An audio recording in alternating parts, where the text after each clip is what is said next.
you? What skills you need to learn based off of your experience, based off of what you've learned in school? You can't go into an organization and just say, well, I'm going to do it the way I know it. You have to pay attention to the trend. That is something that can differentiate you from others. So don't just fold your hands and say, oh no, I'm not going. No. You need to learn how to leverage artificial intelligence in this current economy that we're in. Now, network with intention. I spoke about this before, but I want you to see that when you're intentional with your networking, how do you network? You meet somebody. When you leave the room, what do? Send them a message, send them a mail, do something. Don't just meet them and go and just tag them on social media. Take another step. Follow them on LinkedIn, send them a DM. Oh, I met you today, it was so insightful what you spoke about. Things like that. People see them. They might not respond, but doesn't mean that they haven't seen it. But guess what? Even if they don't see it, you've done the best you can. I ask myself something every day before I go to bed. I say, Ichi, have you done everything you could have done today? There are days that the answer is yes, and there are days that the answer is no. But I'm intentional about it. I try to plan my week on Sundays. You learn that as you grow, you want to be busy, you want to have more. But when the time comes and you don't have certain habits, it will be difficult for you. You have to have the right habits. Pay attention. What are your weaknesses? What are those things that you're struggling with? You might not have a job now, you might not have a business now, but wake up in the morning, have a routine. There are people that don't really do much. All they do is scroll on social media. But you don't realize something, that time is going. No matter what you do, we're not going to go back to 30 seconds ago. So have a routine for yourself. Be disciplined. And this is what people learn in like corporate environments.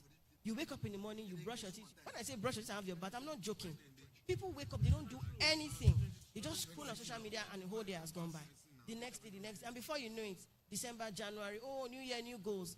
But have you transformed from the inside? Because everything you see on the outside is as a result of what's happening on the inside. So you need to develop yourself. You need to become that person. So what are skills that could set you apart in this time that we're in? What are some of those skills? So Joseph was somebody who was honed by discipline, experience, and service. Raw talent alone will not suffice in today's market.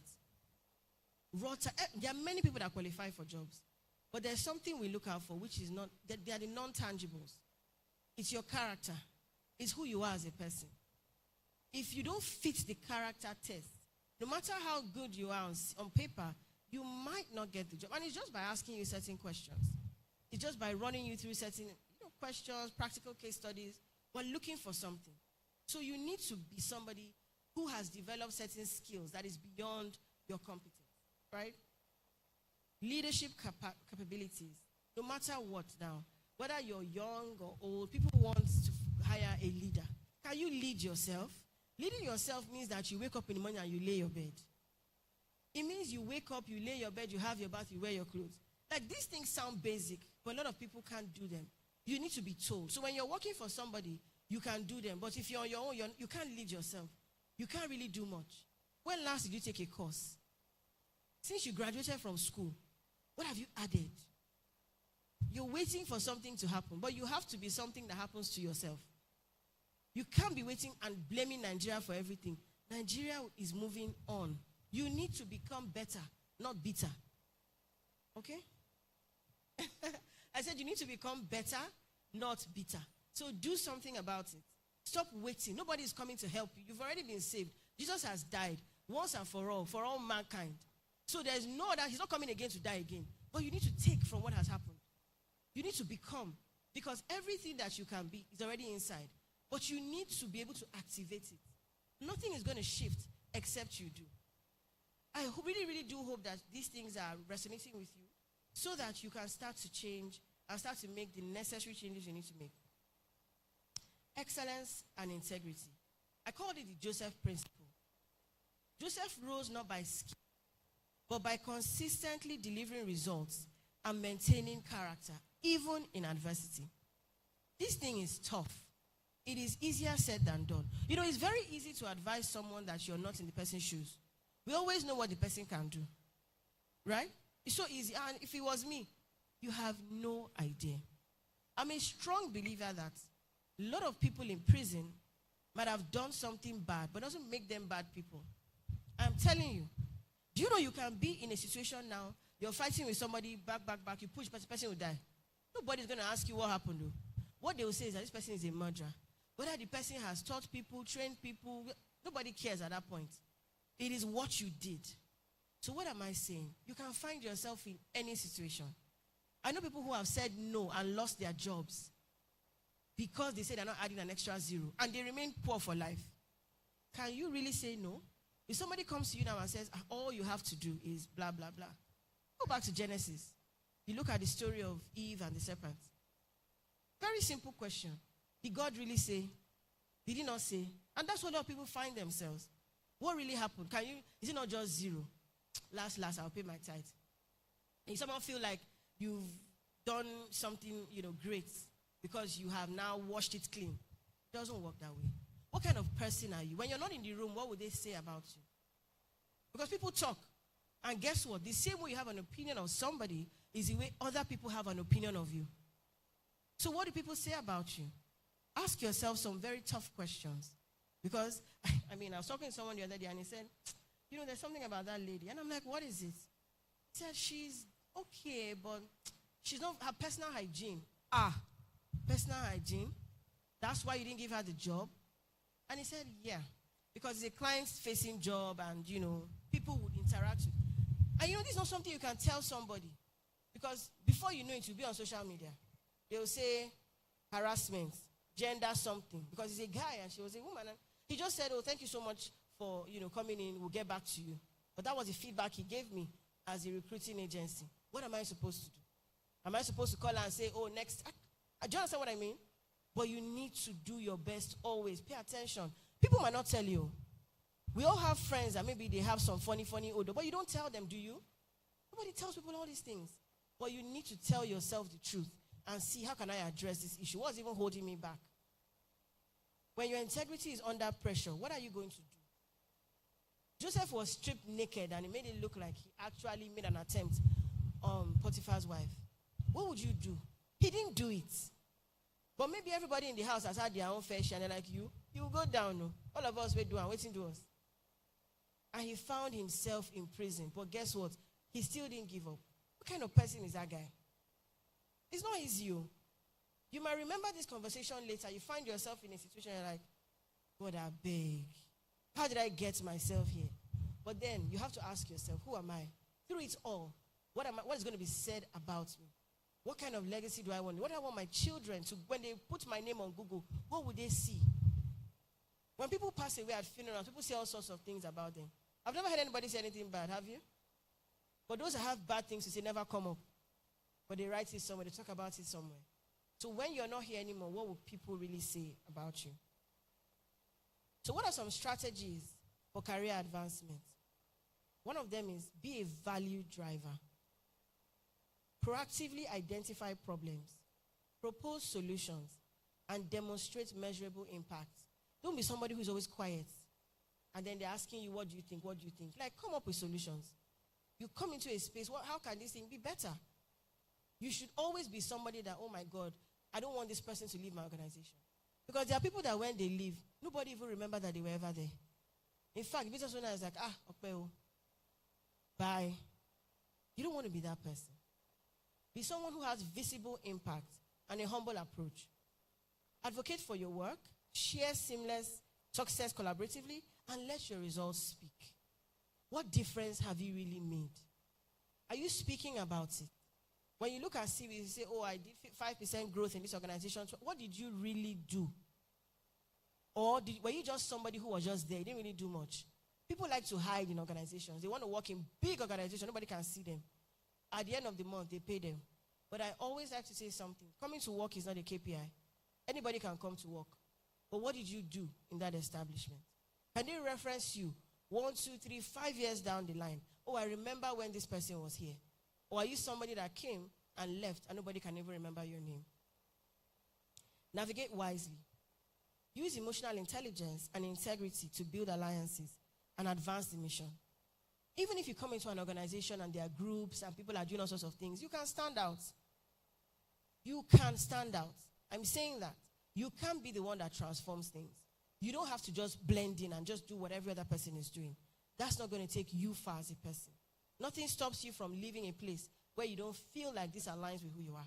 Because you see, getting a job, you have to pay attention to something.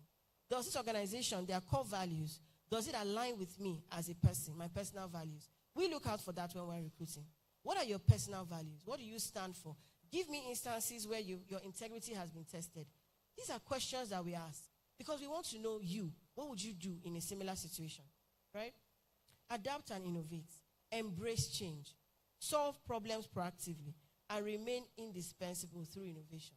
You can't be that person that even if there are a million people in an organization, people recognize you and you don't leave. The current MD of Zenith Bank started out when she was in her NYSC. Do you know that? She started working in Zenith Bank during NYSC, and she rose up to become the MD. I'm sure she's not the only one that served in that bank. I'm sure she's not the only one that's still there from NYSC. But there must have been something she did that set her apart. You need to be clear on where you're going, and then how to get there. Everything just sort of starts to make way for you if you remain consistent and true to yourself. So if you look at the digital Joseph from pit to palace, in the pits, I call it job loss, rejection, failure. What do you do at this part? What do you do? Amen. Moments of setback that prepare you for elevation. I like to say this, how you look at the cup. Is it half full? Is it half empty? You just lost your job, the company shut down, they fired you, whatever it is that happened. What do you do at that moment? Right? Then Potiphar's house, early career or an entry-level role, where diligence and excellence are tested. This is where you build your foundation and prove your character. There's a time where you apply for jobs, and there's another time where you're poached. There are times where we go looking for you. There are times where we send you a message on LinkedIn. Hi, are you looking to find a new job? We'd like to have a conversation with you. You're not looking, but somebody is looking for you. And then the prison, seasons of obscurity, being overlooked and undervalued.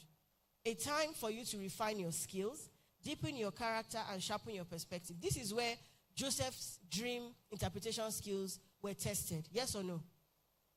Since he left his father's house, has he interpreted any dream to this time? But he still had it in him. But then in the prison, he was able to build on this character. Trust me, these were not the people that dreamt in that prison. It was not only them. But there was something that he knew that he had developed. There were times that he interpreted dreams, but they were not recorded. And then we have the palace, leadership and influence. Earn through consistency, excellence, and grace. Your season of elevation arrives when preparation meets opportunity. A lot of people have opportunities, but they are not prepared, and they lose them. There was something that the Reverend said. He said, don't start like Dangote. You might not be prepared for that. I say to some of my clients, don't start a business with too much money. You can drown it. There's something about organic growth.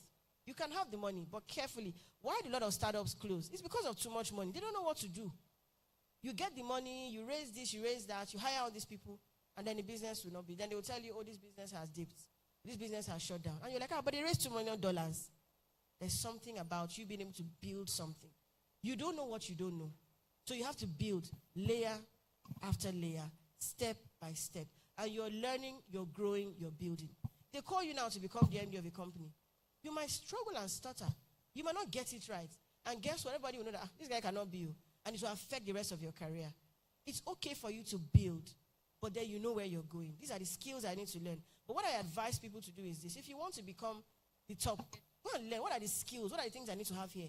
Then you start learning and start building all the way to the top. You can't wish it to become. You have to build it to get there. So I put a case study here, right? I hope maybe they'll be able to share these slides with you. I think it will be beneficial. So if you think of someone who started out an entry-level marketing coordinator, struggling for visibility in a crowded department, despite strong work ethic. So what did she do? She started documenting projects in a digital portfolio, started sharing insights on LinkedIn, and used AI tools, right, to make her thing look good. Volunteered for cross-functional projects. Some people don't want to volunteer. When they are saying who can do this, they will cover their head and say, God, I beg, I just want to sleep. Consistently delivered beyond expectations. Now, she got promoted to marketing manager within 18 months, then director of digital strategy within 3 years. What are the keys to success here? Undeniable value, built through excellence, continuous learning, authentic networking and faith-driven purpose. She was clear on where she was going. You know, some people go to work and say, I'm a Christian. Because I'm a Christian, I'm going to church on Wednesday morning. You won't come to work. That's not wise. You can't be that person. You have to make sure that you do things the way they should be done. Your Christianity or your faith should be shown in your excellence. It should be shown in how you do work. It should be shown in your diligence. And people are asking, what is it about this person? Your Christianity should distinguish, it should differentiate you. People should wonder, what is it about this guy? He tends to know things before they happen. Yeah, because I pray and I see and I know. You shouldn't be somebody who is just ordinary. You should be able to stand out. And people will ask, what is it about that person? And that's how you lead people to Christ. Yes or no? Okay, so what is your action plan now? You need to define your personal brand. If you don't have a personal brand, trust me, you already have a brand. People are already saying something about you. You're already leaving trails about yourself. So why don't you build one intentionally? Why don't you actually build one? So my challenge to you first is build your personal brand. Next thing is assess your skills gap. What are the things that you need to learn or improve to stay competitive? So you need to choose. I want you to choose 2 to 3 skills to develop in the next 6 months. What are those 2 or 3 skills that you need to develop? And set growth goals. Be clear. Establish a 12-month plan, 6-month plan for your professional milestones, certifications, leadership opportunities, visible targets, or new connections. Be clear. Where do I want to be?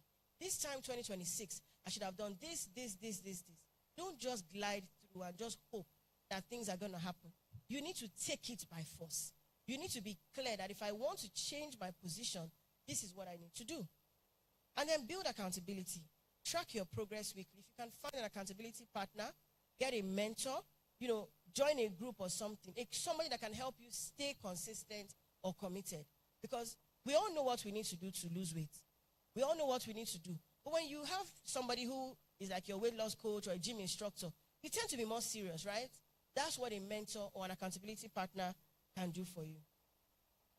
So, as we're getting to the end, the power of digital visibility, 85% of jobs get filled through networking. And that's just the truth. A lot of people send me CVs every day. Oh, do you know this? Can you help me with this? I'm doing that. And then recruiters search LinkedIn first. That's where we start from. We start from LinkedIn, right? Because we want to see, what is your profile? Who are you? Announce it that we're looking to hire. And then people start to apply for jobs. Higher engagement with portfolios. People want to see what you've done. Portfolios are not just for digital marketers and social media and web developers. As a project manager, as an operations person, what have you done? Tell us, we're interested.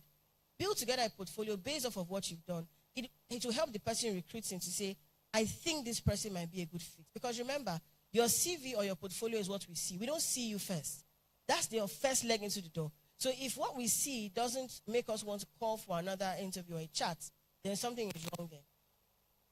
So what are the takeaways from this conversation today? Excellence and integrity are non-negotiable. Your personal brand is your modern coat. That coat of many colors, your personal brand is that. Lifelong